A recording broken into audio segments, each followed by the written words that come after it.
Today on the Lazy RPG Talk Show, we're going to look at the Call of Cthulhu Humble Bundle. We're going to look at the City of Arches Key of Worlds Adventure Paths, a new reward for hero tier patrons. Dread Thingonomicon, which was on sale last week, has a really awesome set of markdown files that you can drop right into Obsidian. We're going to talk about that. I'm also going to talk about the Lazy GM resource documents. Likewise have Obsidian versions. We're going to show those off. We're going to dive into the tricky problem of item crafting and what's going on with item crafting and why everybody wants it and why it's really hard to implement well. We're going to talk about advanced random encounter tricks. We're going to combine a bunch of different random encounter tricks that I've talked about before into one talk to dive into some of the great tricks that you can do with random encounters to make them really, really useful. And we're going to cover the first batch of questions from the October 2024 Patreon Q&A, all today on the Lazy RPG Talk Show. I'm Mike Shea, your pal from Sly Flourish, here to talk about all things in tabletop role-playing games. This show is brought to you by the patrons of Sly Flourish. Patrons get access to all kinds of cool tools, tips, tricks, ways to improve your fantasy RPGs, things that you can directly use, all different kinds of stuff. They also get access to the awesome Lazy DM community over on Discord, and they help me put on shows like this. To the patrons of Sly Flourish, thank you so much for your support. To give you an idea of the example of that support, my wife and I, because we have things like Patreon that are able to help us with our funding, we were able to give out about $13,000 worth of material to school programs, after school programs last year.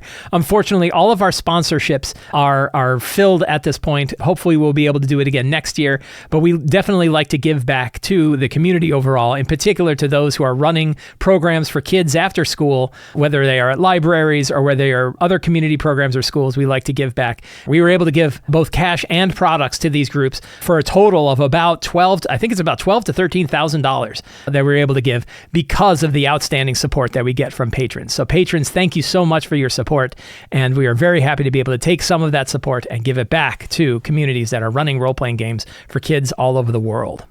Boy, humble bundles, man. So we talked, I don't even remember what it was, but one point that I'd like to make for the fine, distinguished, astute RPG customer. The best way to get great value in tabletop role-playing games is bundles of holding and humble bundles. If you want to fill up your library with awesome digital role-playing game products, your digital library with digital role-playing game products, they have outstanding deals. The best deals you're going to find are on Humble Bundle and Bundle of Holding. As an example, we have the Call of Cthulhu Humble Bundle, which is currently available. $25 gets you 26 products. That's less than $1 per product. That includes a whole slew of Call of Cthulhu stuff. Now, I don't play Call of Cthulhu. I've played 1 or 2 times. I know about it. I enjoy it. I like it. I think it looks cool. But boy, $25, including the core rule books and the starter set, plus a whole bunch of other accessories for this cost is just too cheap to not jump on. And I did, and I got it. An interesting thing about this humble bundle is it gives you access to it through DriveThruRPG. So when you're done, you will get a link that links to the bundle on DriveThruRPG, which then adds all of these products plus all of the accessories for all these products into one big bundle. And I recommend using the DriveThruRPG download tool to get it, because otherwise you'll be sitting there all day clicking download. And instead, I was able to get a nice Chaosium folder that had all of the RPGs underneath it with all of the accessories for it. So it's really funny that the hardest part about a bundle like this is figuring out how to download and organize the vast amount of stuff that you get for $25. Really outstanding deal. You can pick that up on Humble Bundle. There's a link down in the show notes. Really, really cool stuff. And I haven't even opened them yet. I'm like, oh, I'm definitely getting it. But I want to pick up the starter set. I want to open through it. And even if I just enjoy the artwork or the style, they also have some like solo gaming that you can do with this stuff. I noticed that in some of these has some like solo gaming ideas about decisions that you make and stuff like that. That could be a lot of fun. So it looks really, really cool. Check that out. That's the Call of Cthulhu bundle from Chaosium, available as a Humble Bundle. Fantastic deal. $25 for 26 books.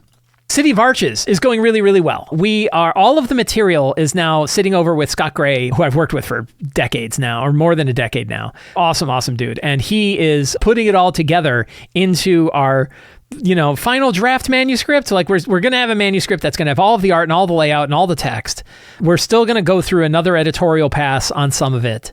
We've already gone through editorial passes on most of it, probably 120-ish of the pages or so, 120, 130 pages. I've gone through multiple edits, but we just did a bunch of new sets in order to get it to the full 160 page count. We found out we had some extra room in there for some other stuff, so I wrote up some new stuff and put it in there, and that's great. And then we commissioned some new art to fit those new stuff, including, I think there's we have a new adventure scenario in there that had multiple maps and art and everything like that. And so that's going to be really cool. But what happens while I am, getting City of Arches put together is my number one goal right now for me in the Sly Flourish Empire.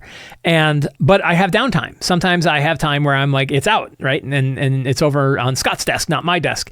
And so I've got time to do other things. And I was like, I wonder what I could do. And I was like, well, you know what I could do? So I've been running City of Arches for my home group.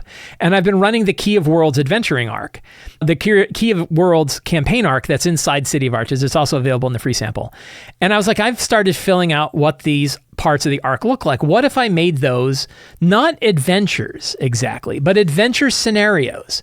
One of the great things that Patreon allows me to do is experiment with stuff. I can try stuff out. And some of those experiments turn into really great things like the Lazy DM's Companion. Some of them turn into things like the City of Arches. I don't know if this next thing is going to turn into anything like that. I kind of feel like it's probably not going to be a new big book or anything like that. It's very likely that this would only be a Patreon thing. But what I wanted to try my hand at is really simple adventure scenarios that are designed around the ideas of the Lazy Dungeon Master that give the GM the freedom to grab it and run with it and build it out and fill it out on their own. So I'm trying this out as an experiment, and the experiment is going to be 5 adventure scenarios that cover 1st to 5th level. They cover the first tier of the Key of Worlds adventure arc.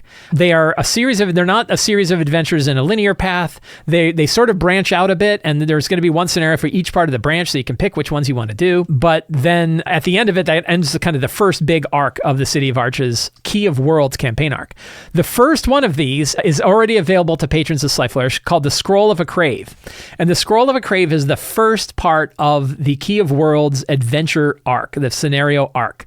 And it's designed to work with any of the 5Es. It's designed for you to bring your ideas to it and fill in a lot of the pieces of it, which is why I have this little breakout box about it. It's not a typical adventure. This isn't an adventure that you buy where it describes all of the scenes that go on and all of the different NPCs and stuff that are in that scene and how it plays out. Instead, it breaks all of those things up the same way that we break things out in Return of the Lazy Dungeon Master into key components. There's some different components in here that the steps don't have that you need, like a summary and like an initial description and history and things like that to get you on the right page. But it does have, as you notice, like secrets and clues, key NPCs, the adventure hooks, which is sort of like your strong starts, different random encounters that might occur in the location. I have a whole section here for DC damage and traps, so you can drop in your traps when they make sense and when the pacing is right. Different locations, treasure, and then further adventures. So I'm trying to keep to a particular format for these, a particular set of sections that you can find. And as you can tell, it's short. Scroll of a Crave is 3 pages. A lot of them are 4 pages. Like I've now got first drafts of, I think, all of them.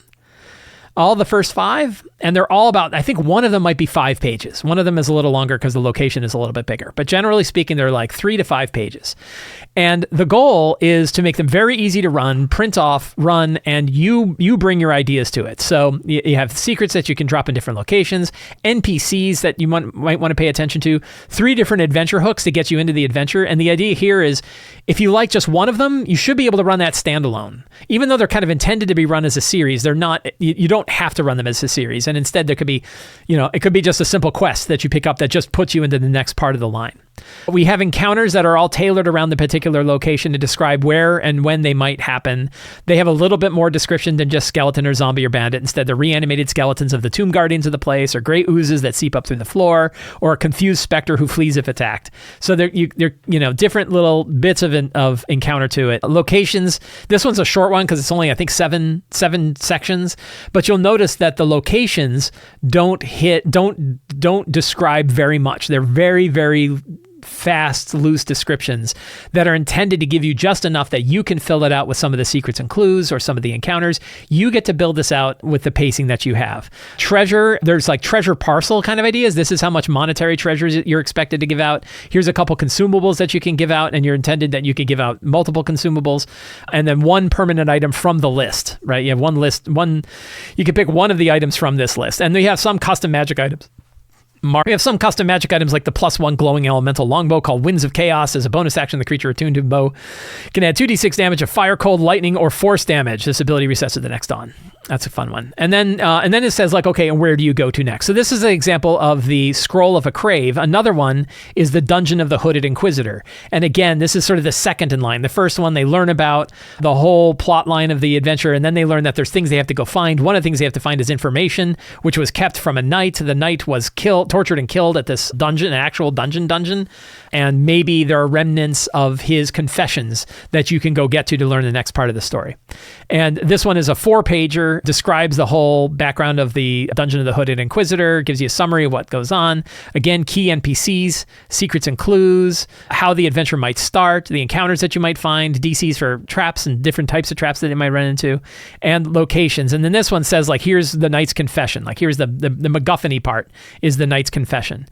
Very lightweight, treasures, consumables, permanent magic items, further adventures, and so on. So the first one is available right now to patrons. The second one will be out this next week. And we have this is available to hero tier subscribers of Patreon. So the Sly Flourish Patreon has 2 tiers, the veteran tier and the hero tier. The hero tier so far, the only difference between the 2 tiers is that the hero tier had the Readings and Reflections weekly podcast that I do. Every Thursday, I do a reading from one of the most recent Sly Flourish article, and then I discuss the background behind it. I'm now going to make these adventure paths, these adventure scenarios are also going to be available to hero tier subscribers. So if you are looking to get access to these, you can get them by being a hero tier subscriber. I'm probably going to put one of these out every couple of weeks. And then once they're all out, I'm going to get feedback from them. I'm going to see how people like them. I'm going to hopefully hear from people who have run them and say, does this style work? Is this enough? Do we have the right thing laid out? And if we do, then I will continue the series. I have 11 more of these that I can do to fill out the entire Key of Worlds arc.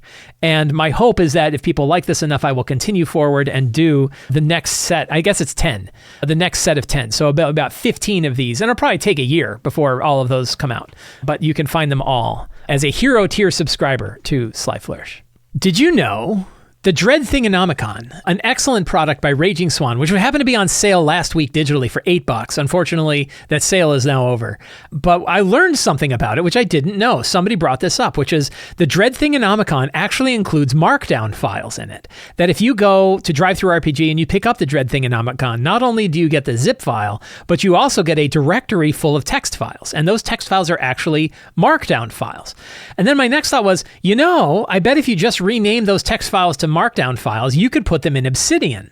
So you need to have a crafty way to be able to rename a whole bunch of files from .txt to .md. On the Mac, this is pretty easy. You select all of the files, you right-click and hit rename, and you can do a pattern match for a rename to say, rename all .txt to .md.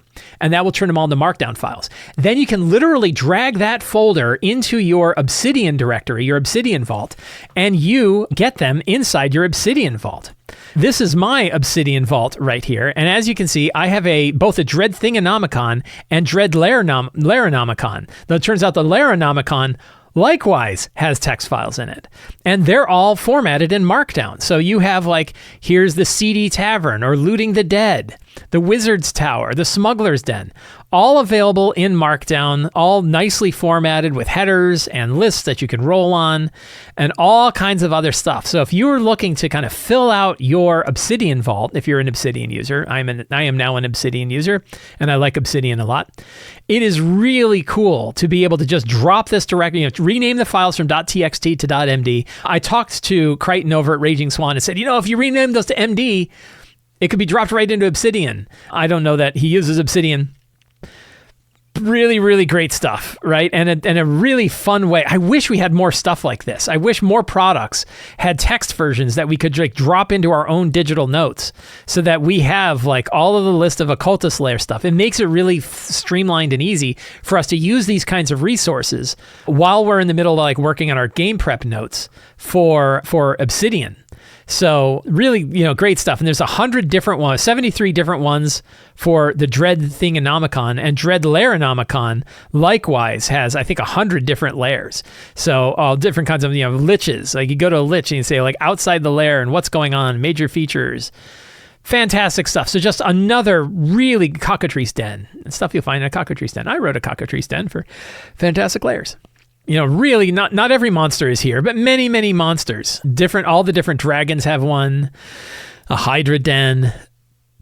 So really cool way to get all of your material that you normally get locked up in a PDF in a digital format. One of the things that I kind of wish for tabletop role-playing games in the digital space is more flexible digital versions of our products. One of the things that I do, I think every book except the workbook has I guess the companion, I don't think the companion does either, but the companion actually does have kind of something else. It has an EPUB version. You can get all of my books in EPUB. And one of the reasons I do that is I want you to be able to get your book and view it on your phone easily without having to go to PDF. And EPUB is a fantastic, flexible format. It's accessible, so it can be more easily read by screen readers. It's really, really cool to have a flexible digital version. A pile of Markdown files is also a very flexible version because there are many places where you can store those Markdown files to be able to view it on multiple platforms. The minute I put it in my Obsidian vault, it meant I had it both on my phone and on my desktop, and any other platform I have now has all of the information from the Dread Thingonomicon available to me. And and what I said was, boy, I should do that with my stuff. So then I realized that I already have that we do have this stuff available in a format that you can drop into it. So if you go to the Sly Flourish homepage, and inside the homepage you can find Lazy GM's resource documents. This will all be linked down in the show notes below. And the Lazy GM resource document is material that is taken from Return of the Lazy Dungeon Master, the Lazy DM's Companion, and the Lazy DM's Workbook. Not all of it, but a lot of it that is on there. This is available to everybody that can access Sly Flourish. Everybody gets access to this. And it is available under a Creative Commons attribution license, which means you can share it with people. It means you can use it in commercial products. All you have to do is properly cite it, as you can see from the citation. So you still need to follow the instructions, but the instructions are very, very simple. And it means that this stuff is usable in lots of different ways. So we have two different documents. One is the Lazy GM's resource document, which is Return to the Lazy Dungeon Master, the Companion, and the Workbook. But then we also have the Lazy GM's 5e Monster Builder resource document, which is a document that myself and Scott Gray and Teo Sabadia put out as part of Forge of Foes. It includes material from Forge of Foes and how to build a quick monster and some other descriptions about things that we wanted to put out there so that people can do this. So this is all available in HTML off of Sly Flourish. But an awesome community member, fellow patron of Sly Flourish, named DPro, also known as CritTech, wrote some code that takes this stuff and automatically converts it to multiple formats, including Markdown for Obsidian. But it includes in many formats, EPUB, full EPUB version, so you can stick it on your phone in an ebook reader and read it there. HTML, JSON, Markdown, PDF, it's available in all of these different formats. And that includes both the Lazy GM resource document and the 5e Monster Builder stuff. Both are available. And one of them is under, if you go to, you have Markdown Obsidian, which has all the files in Markdown formatted for Obsidian, and the Obsidian for the 5e Monster Builder as well. And you can download this from GitHub. There's like a little download section. I think if you go to code and you can say download zip, you can download the zip file of all of that stuff and then drop those directories just into your Obsidian vault.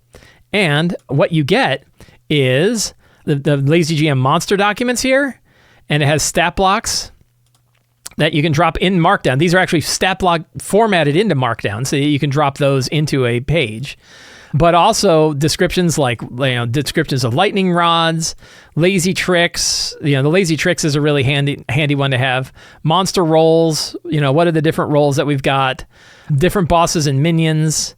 And of course, the quick start monster, the building a quick monster stuff, including the table. The table doesn't quite format because my page is pretty narrow.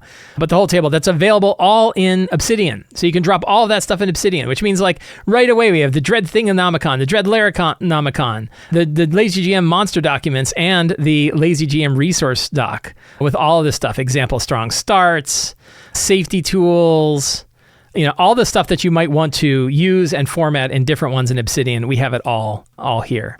And it is really, really fun to use. So I'm very proud of the fact that we are giving so much material away in the LazyGM resource document and the LazyGM monster resource document as well. And again, one of the reasons that I feel comfortable giving away so much material for other people is because of the patrons of Sly Flourish. So patrons, again, your support to the work that I do gives me the freedom to be able to put stuff out there for everybody else. And I'm not the only creator who's like that. Dyson does the same thing. I've talked about Dyson logos all the time, and the wonderful Dyson maps, and he's got like 1,200 maps available on his website and like 500 or 600 that are available under an open license that you can use. And the reason he's able to do that is the Patreon that he's got. So please consider supporting Dyson's Patreon as well as others. This is an area where patronage really works. It works well, and it means that the whole community is better because of all the work that we can put out there. My wife and I, the two arms of the Sly Flourish Empire, have gotten together to create the Sly Flourish 2025 calendar.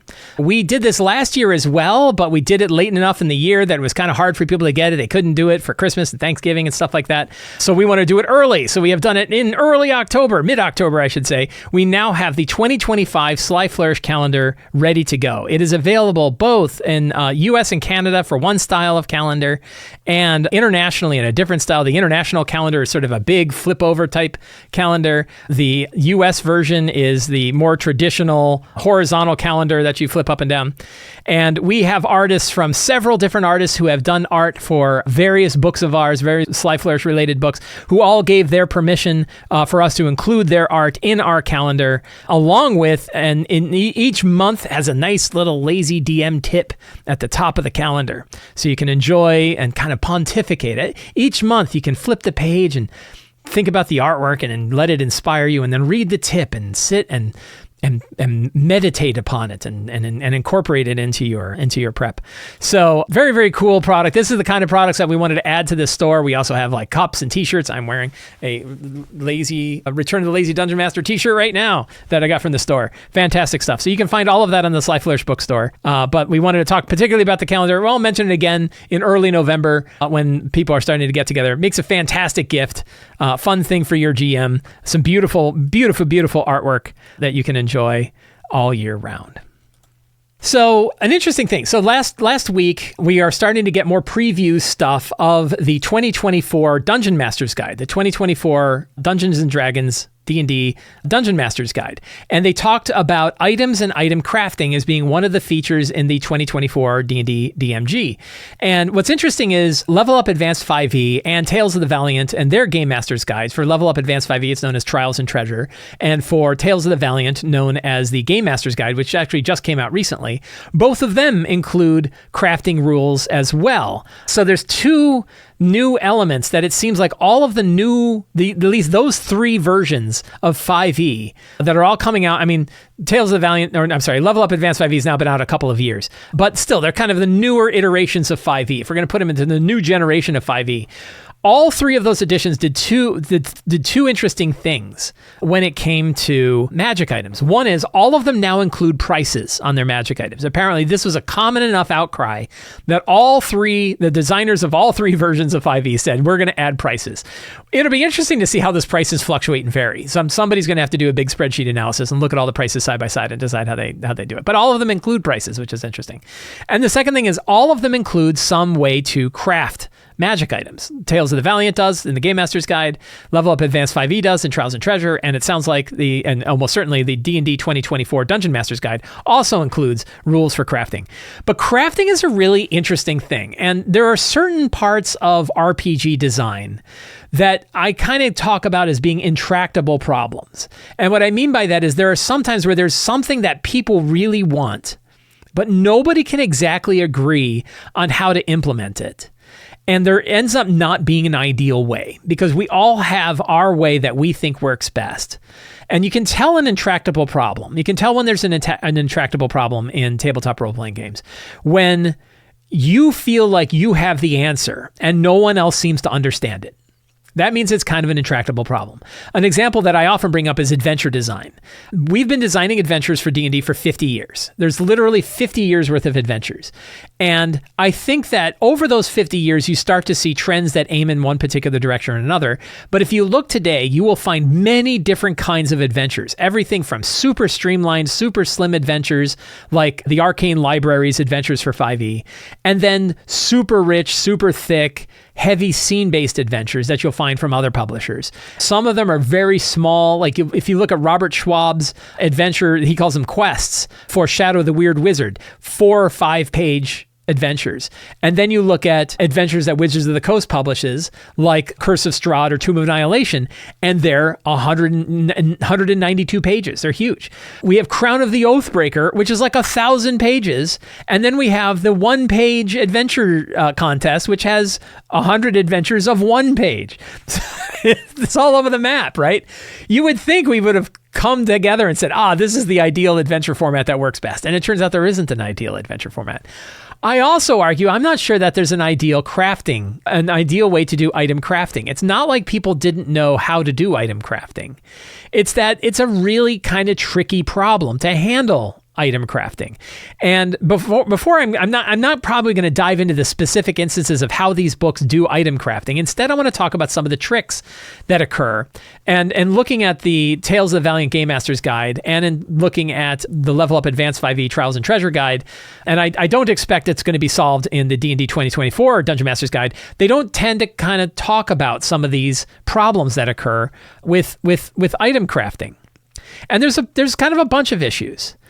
One of the interesting parts, and I really wish I could find this quote. I couldn't find it, but I recall the designers of the original Borderlands video game. Borderlands is a first-person shooter video game that is also sort of like a Diablo-style loot game where you pick up random guns with random weird effects.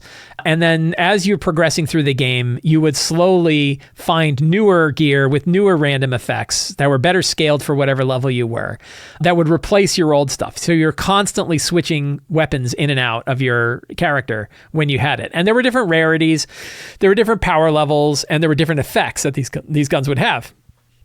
And somebody said, how come you don't have a way to craft guns in Borderlands? And the developer of Borderlands said, if we put a crafting system in, no one would play the game. That if you put a crafting system into Borderlands, people will craft their favorite item, and then they'll never want any of the other loot that drops because they spent all the work crafting that one item. And then the game is basically over because the game, like half of the gameplay loop of that game is getting new guns and trying out new guns. And if you're not getting new guns and trying out new guns, you're just shooting people. And that's boring after a certain amount of time. And that getting those new guns that do those new effects were a thing. This quote is actually pretty old, and I don't know that they've actually stuck to that. I was doing a little bit of reading that Borderlands did add some item crafting things, or at least ways to re-roll perks. I noticed this in Diablo 4 as well, that Diablo 4 is still another game where you get tons and tons of loot that drops, but you can tailor some of that loot. You can add some properties under the loot. Even the properties have random elements. So that means you might want to re-roll certain properties by going through a dungeon again and again.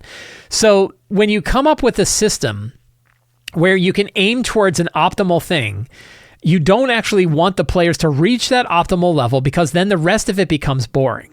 And I think the same thing is true when we look at tabletop role-playing games. It's a little different because we as GMs know the players and know the kind of stuff that they want. And we know that we can keep that loop going differently because we can really customize our reward system for a particular character based on what we know, more so than like a computer game can do it. But we still have the problem that if we offer a crafting system to players to be able to build their magic items, that essentially has the risk of invalidating all of the other loot that shows up.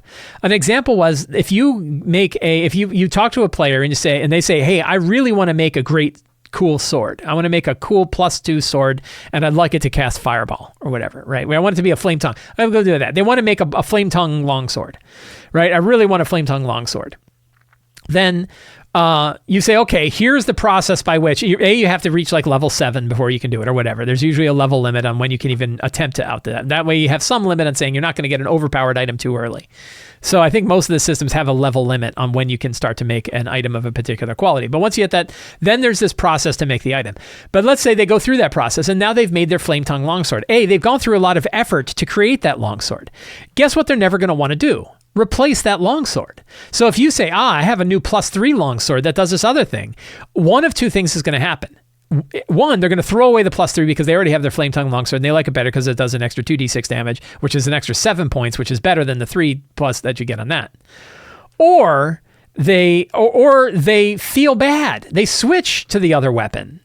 But they feel bad because they went through all the trouble to make the other flame tongue longsword. It has this big meaning to them, but now it's just in a bag and they never use it anymore. And they'll feel that loss. Now you've hit that sense of loss aversion.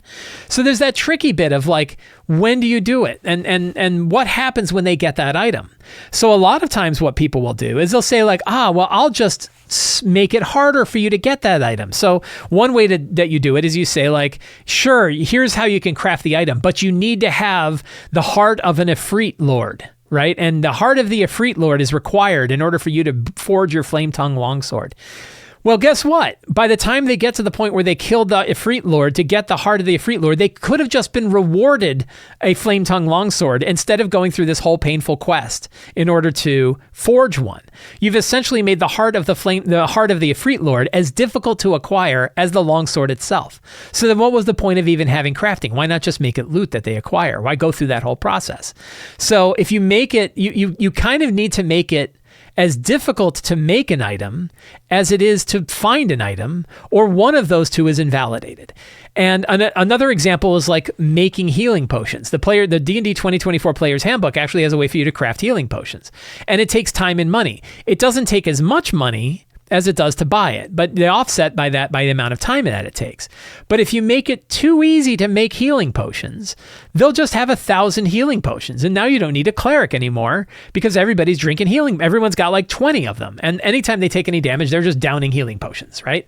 So then you have to have another limit of like, you can't carry any more than 3, right? Or you can't make any more than 3. There's not enough ingredients. You have to put all these limitations on them. And all the limitations that you're putting in place are the same kind of limitations you would put in place if you were making those items available as part of loot. You would just say, you only find 3 healing potions. Can I buy any? No. The local apothecary only has 2 on hand and it takes her 2 months to make more. So you're only ever going to get 2 from her, right? You have to have these limitations in place because if you don't, again, quoting Sid Meier, I think it's Sid Meier, that, players will optimize their way out of the fun.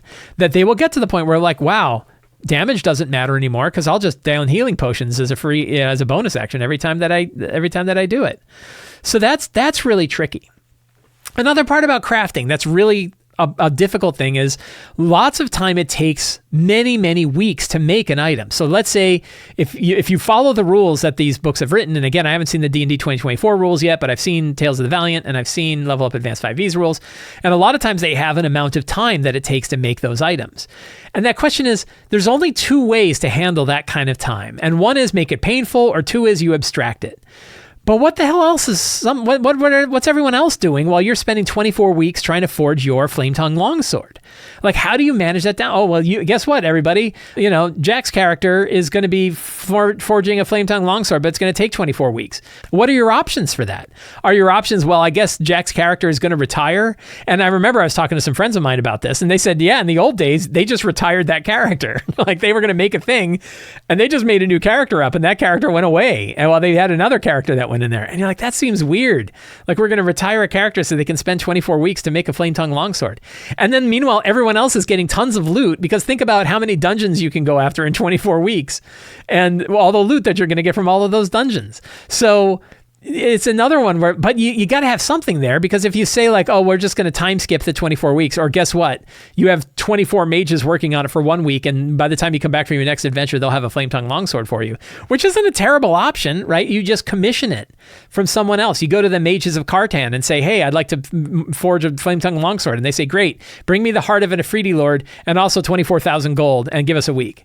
All right, and we'll buy the components, and our mages will work on it, and it'll cost you 24,000 or however much your Flame Tongue Longsword is going to cost, and then we'll have it for you by the next time in the next session. That's not a terrible way to go. And again, you can look at it and say, well, the Heart of the Efreet Lord, I could have just awarded a Flame Tongue Longsword there, but now I've got this kind of fun crafting thing, and they got to decide what they were going to do. So that these are all like complications that exist with crafting, which have existed as long as crafting has been a thing, which I think has been a thing for almost as long as D&D has been a thing. And yet we still can't find that ideal system of like, what happens when you get your best in slot? What happens when you've basically just made the crafting system essentially another loot system, only it's more complicated, but the players are going to sniff that out and say, I guess we should just wait till we get our loot, right? That like, how do you kind of manage this whole thing? It's a really tricky problem. And another part of that tricky problem, which I think at least I know 2014 D&D had it, and they had it in Xanathar's, and I know that Level Up Advanced 5e and Tales of the Valiant have this as well, is what about downtime for buying magic items? Can you do that? And I thought Xanathar's had a really fun way of handling buying magic items, which was dealing with shady brokers that you had to like woo and party with and meet, and it cost you time and energy and money to even find the person to buy it. To buy items. And then what I often did was they didn't have a selection of everything, but they instead I would roll like 3 random items and say, these are the items they have available. Do you want to buy them or not? And I think that process actually works pretty well. That's sort of like a random loot system that's a little different, which is you might find the shady magic item vendor, and the shady magic item vendor doesn't have everything, but you could roll 3 times on the uncommon table and say they have these 3 items. And then you have ideas there. So all of these are like really tricky bits for how to manage loot that kind of gets away from what the core gameplay loop is of D&D, which is you go on adventures, you defeat monsters, and you find treasure. And that treasure has stuff in it. And maybe that treasure has items that happen to be perfect for the character. Maybe it's just random stuff. And maybe you as the GM can decide, this piece of loot exists there or not. And that the whole idea of crafting is something that I think is trickier than the books describe. And I think it's worth thinking about. So when you're thinking about, the main message I'd like you to get away with is when you're thinking about crafting systems, think about these other problems that can occur. Think about scarcity. Think about time. Think about what happens when they have their best in slot and what that means. These are all kind of issues that exist in crafting that the books tend not to talk about, but still will affect your game when you're running a crafting system. When the D&D 2024 Dungeon Master's Guide comes out, we'll take a look at the crafting rules in that, and maybe we'll even compare the crafting systems of the different ones and think about them from this perspective of how do you deal with scarcity? How do you deal comparing this to random loot? How do you compare, how do you deal with the concern of a best in slot item? That means they're never going to want another item. How do you deal with all of these different factors? How do you deal with the factor of time? And what do you do with the player while that time is going on? These are all things that we got to talk about. I love random encounters. I love random tables and using random tables for things. And over the years, I've come up with and I've discovered from the community, and I've picked up a whole bunch of different, what I'm going to refer to as advanced random encounter tricks. These are ways of using random tables and random encounters in order to make random encounters that are far richer and deeper and have layers of texture to them and lots of interesting ways that they interact with your characters and with your players and offering player agency. And I wanted to do a video where we just focused on those advanced tricks and put them all together into one place where you can find them all. This is going to parallel with a Sly Flourish article that I'm putting together on this very topic as well. So you can find a list of these available on Sly Flourish as well. So here is my list of useful tricks for getting the most value out of random tables. First, roll twice. When you have a random table or like a random encounter table that has like a bunch of different monsters on it, you can roll twice and then combine the 2 encounters together. You get to decide how these encounters combine together. Are these 2 groups that are working together? Are they 2 groups that are smashing against one another? Did one group defeat the other? You get to decide what it means to see these 2 random encounters together. But what I have found is often when you roll a single random encounter, it's kind of boring. But the minute you roll and add in another one, it becomes really interesting. And it's very simple to do. It's a great way to shake up your brain. It's a great way to come up with a completely unique encounter. It also makes your encounter table Somebody argued about this. I'm pretty sure exponentially more valuable. That instead of like a 1 to 20 encounter table, now you got a 1 in 400, roughly 1 in 400. You can't get, if you roll samesies, it doesn't quite work right. But generally speaking, rolling twice and mixing the two results is really, really cool. Mix multiple tables together. So first of all, you have to find sources for multiple types of tables. And what are the kinds of tables that I find most useful? The ones I find most useful are the ones that I published in my own book, because if I didn't think they were the most useful ones, I wouldn't have published them in my own book. And that's in the Lazy DM's Companion. I also have them in the Lazy DM's Workbook, and they're available for free at the Lazy GM resource document, which you can find. And these type of extra tables that I often include often have like species, monuments, locations, effects, items, conditions, and descriptions, ways to kind of further describe what's going on. And you can layer these with your encounters. So monuments is a good one. Instead of just running into a bunch of goblins, you're running into a bunch of goblins that are around an old obelisk. And then if you roll a condition and it's like smoky, well, now you've run into a bunch of goblins that are lurking around a smoking obelisk. And then you roll like an effect, and maybe the effect is acid. Well, maybe these are weird acid goblins, or they're goblins that coat their weapons in acid that are hanging around in the smoky mists around an old obelisk. Now you've got texture, right? Now you've added detail. You've added things that can matter both for combat. You've added things that can just make the thing more interesting. Those work really, really well. So when you have those lists of sort of supplementary tables that sit alongside your random encounter, the ones that I really recommend are I call them the core adventure generators. They are available both in the Lazy GM resource document. They're also available if you subscribe to Sly Flourish in the free adventure generator that's available to newsletter subscribers. Absolutely free to sign up. You can find a link in the show notes. And also available here. And it's a bunch of different tables that are generally useful for lots of different things. But I have 6 tables in particular. Locations, monuments, and items. So you have things like cairn, tower, mansion for location. You have obelisk, orb, effigy for monument. Items are like bell or a bone or a circlet. And then condition, description, and origin. Smoky, acidic, bloodied, frozen, poison, or ruined, decrepit, obsidian, ancient, festering, golden, or human, elven, dwarven, elemental, giant, fiendish, and so on.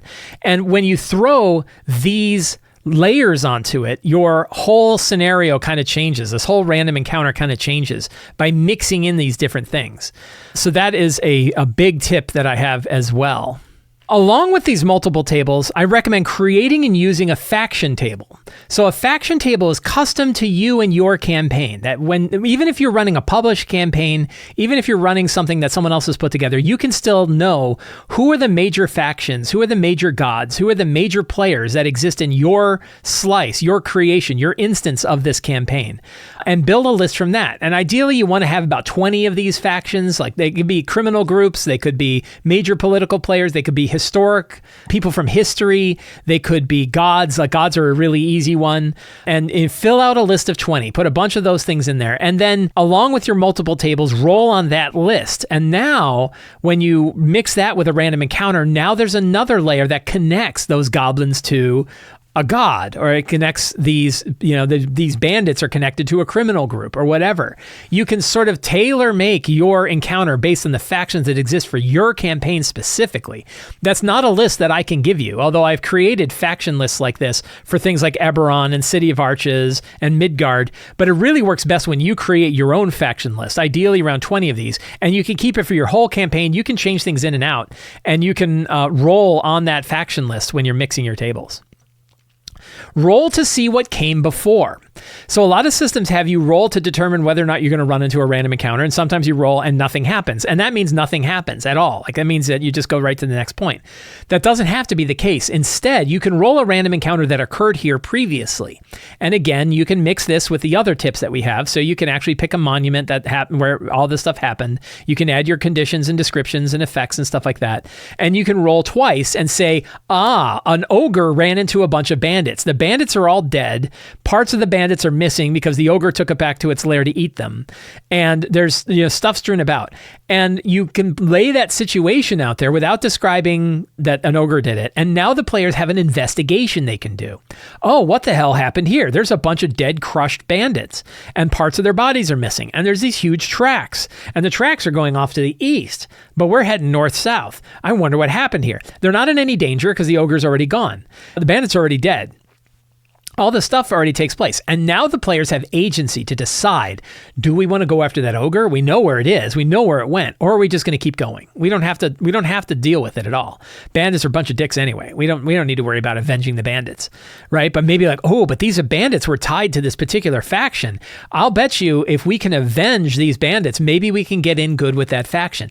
Now, because of those other layers, you've created other interesting things that can occur, right? So mixing up those tables can again build these really rich tapestries of things. Monuments, I mentioned before, monuments being a really important element, that monuments, rolling on a monument table to add in where an encounter took place gives it some. Think about Lord of the Rings, the first Lord of the Rings, the Fellowship of the Ring movie, when they're fighting off the Uruk-hai at the end. There's this weird ancient pavilion sitting there with a bunch of eagles on it. I'm sure there's some history there. I'm sure it's in the Silmarillion and I just didn't read it.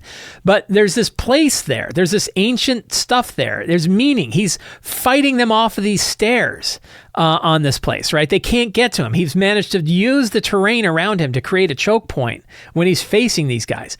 That's really fun, right? It's interesting. There's a monument there and it means something, and they could learn secrets and clues by examining it. So add monuments to your locations, and now what you've created is a scene. You have an interesting location. You've got an interesting thing that catches the eye, that creates a vivid a vivid setting for your encounter, and then you get to mix in all these other things and do those encounters as well. So now we have a few that I'm going to call like old school techniques. These are ones that have been around since the oldest days, and largely because they came from like the wargaming side of things. But all of these can work really well, even if you're playing newer RPGs, newer sort of, heroic RPGs. These three roles still matter. The first one being attitude. Right? What is the attitude of the creatures that you might be facing? If you're running into a random encounter, maybe are they friendly? Are they hostile? You get to decide. If you don't have a table for this is one of these things I call tableless rolls, or where you don't need a table to roll against. And instead, you can just roll a die, and the higher the die, the more aggressive they are. If you roll a D6 and they roll a 1, they're pretty neutral, right? Or they're friendly. And you can decide, like, are they truly friendly or are they just neutral at that point? Or you roll a 6 and they're super hostile. You can shift that back and forth depending on the kind of encounter or the kind of situation, and say, well, they might be friendly to, suspicious, or they might be neutral to totally hostile.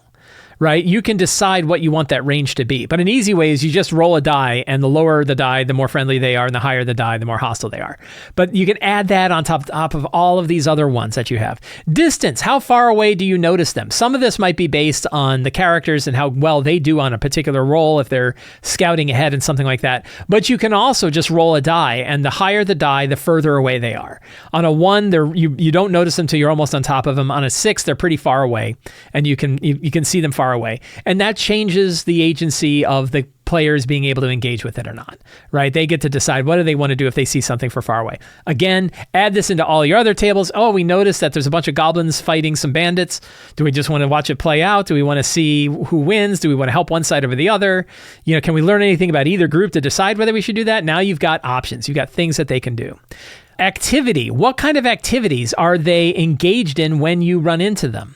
So there's a couple ways to handle this. Sometimes you can find activity tables for this. The Level Up Advanced 5e Monstrous Menagerie has an awesome set of activities per monster in the book. So you can look up the monsters. You can find what activities they're up to. You can roll a die and decide, are they scavenging for food? Are they sleeping? Are they engaged in other kinds of revelry? You get to decide what they're going to do. Another tableless way to do this is, again, you can roll a D6. And on the lower part of the roll, the more benign the activity. On the higher roll, the more frantic or sinister the activity. So bandits you could roll, and on a 1, they are, hanging out playing cards or sleeping, right? They just camped out for the night. They're not really doing anything. On a 6, they are raiding there's a carriage, and they're raiding the carriage, and they're murdering people, right? You get to decide the intensity of the activity based on that die roll. I really like this idea of tableless rolls because you don't have to look anything up. You can just roll a die, and in your head you can decide. And the way that I do it is usually the lower the roll, the less extreme, the higher the roll, the more extreme. You can do that for weather as well. One I don't have on here is weather. All right, if you want to add weather, you can throw some weather on there, and now you have another layer that really creates a scene. So there's lots of stuff you can do there. The last thing I'll leave you with is this idea called the Oracle die. And the Oracle die is often used for solo role-playing games where you play on yourself. And the idea of an Oracle die is you ask a question and then you roll a die to see what way it's going to go. It's a way of adding a true stochastic element to your role-playing game where the game can go in a different direction that you didn't expect by rolling on the die. And a lot of time it's based on outcomes, but other times you might roll a die to add all different kinds of layers. Ironsworn is a fantastic role-playing game that has tons and tons of tables for your Oracle die that you can go look through. You can take some of those ideas and build your own lists from them. They are also available under Creative Commons license, so you can use them in different ways. But a lot of the ways that an Oracle die works is just to kind of make decisions. And you can say on a 1 to 3, this happens. On a 4 to 6, this happens. And then you can change the odds a little bit. On a 1 or 2, this will happen. On a 4 to 6, this will happen. And that way the odds are in a different way, but you're still rolling a die to determine what that outcome can be. So that idea of using an Oracle die, I think, can really work. So this was my, when I sat down to think about all of the advanced tricks particularly for random encounters. There's lots of other ways to use random tables for other things too, but specifically when we're talking about generating an encounter, what are all of the elements that you can use and that you can roll on? Would you use all of these? Maybe not. That's a lot of layers to have. But you might want to add a few layers here and there from time to time when you think like something needs to be spiced up a little bit. You can do things, add weird conditions, roll twice and have 2 encounters that mash up together, roll all these different things. And then that way you're creating truly unique, interesting, context-relevant encounters that can really make the game head in new directions that you would never think of before. So those are my thoughts for advanced random encounter tricks. Every month on the Sly Flourish Patreon, we have the Sly Flourish Patreon Q&A. Patrons of Sly Flourish can ask any question related to tabletop role-playing games. Every Friday, I sit down and answer all of these questions. Some of those questions come back here to the show so we can dive in a little deeper. Olivia says, I love the campaign arcs in City of Arches. I wonder how this question managed to make its way to the top of the list. I can't understand it. Who could really say?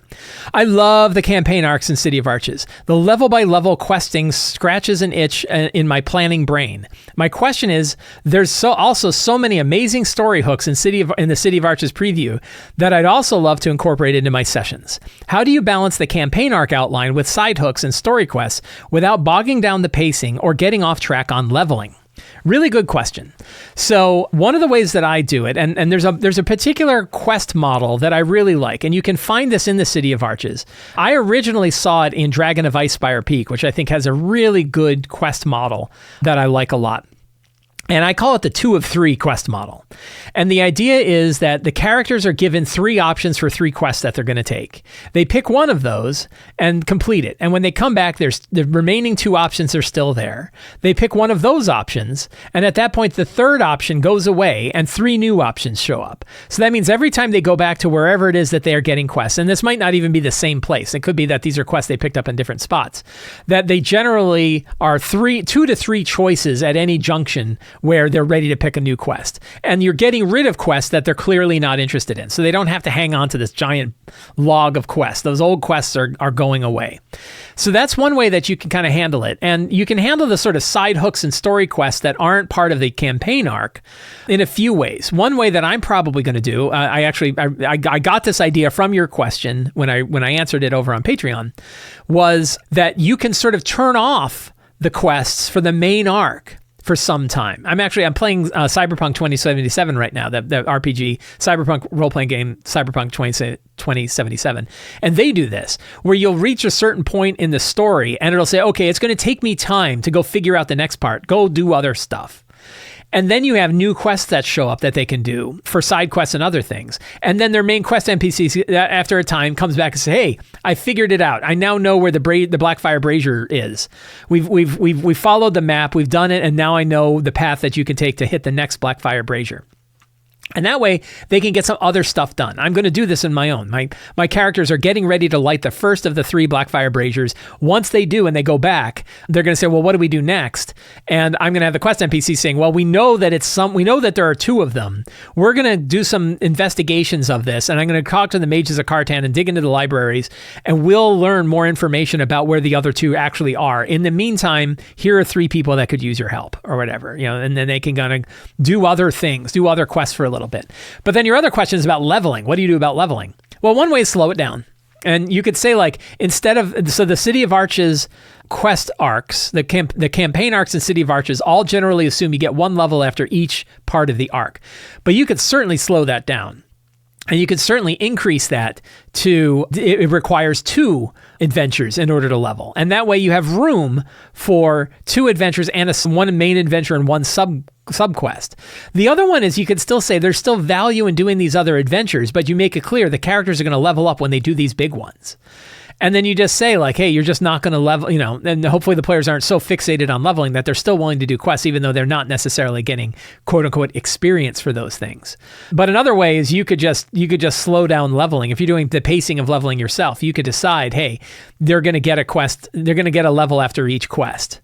And that would work well. And that's probably what I'm going to do. So you can, those are hopefully some options for how to handle focused campaign arcs while at the same time offering options for other quests. PhD 20 says, when running combat, I struggle to keep descriptions interesting or flavorful. Every time someone hits an enemy, it's difficult to find the balance of not enough, you hit, versus too much, can't be slicing off limbs every time. Sometimes I ask the players to assist, but I'm looking for general advice to make this part of combat less painful and more interesting. Probably my number 1 recommendation is to listen to sword and sorcery audiobooks. One interesting thing about audiobooks is you're hearing narrators describing things, which is different than just reading it on a page. So while reading books is always great, reading books is a great way to fill your mind with all kinds of good ideas that you can steal from or mash together with other ideas to bring to your game. Listening to books you learn how to change your voice for different characters, even though you're the same person. One thing that narrators of audiobooks do is they usually describe a bunch of different characters, and you can tell how they shift their voices around or how they change the cadence or what mannerisms and other things to account for that. And listening to audiobooks is a great way to absorb that kind of idea of how to run a bunch of different characters as one human being.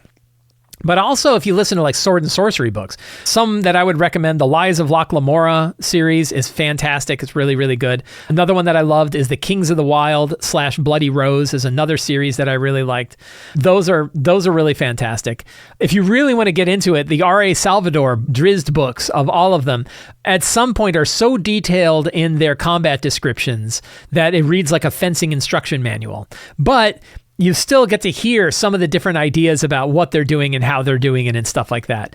And you can kind of internalize that and use it.